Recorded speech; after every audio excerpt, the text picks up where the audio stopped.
Fried chicken baka mo, umpisahan na natin yan. So, naghiwa lang ako at lalagyan na rin po natin sa mixing bowl. Lagyan na rin natin ng asin, paminta, garlic powder at paprika. At lalagyan na rin natin siya ng lemon at imamarinate lang po natin overnight. So, i-massage lang po natin yan at pagkatapos magre-ready na rin po tayo ng ating breading.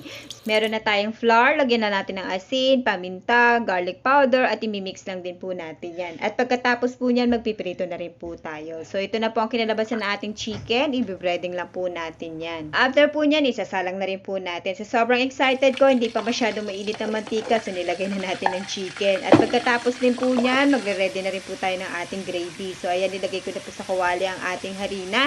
At pagkatapos po, lalagyan na rin natin siya ng isang basong tubig. So, lalagyan na rin natin ng beef cubes, maminta, garlic powder, toyo, at pag ganito na po ang kinalabasan ng ating gravy, okay na po yan. So, magre-ready na rin po tayo para sa ating chicken joy. Ayan, nilagay lang po natin sa ating bowl at nagre-ready na rin po tayo. Yun lamang po. Sana nagustuhan nyo ang aking chicken joy. Tara! Kain na po tayo!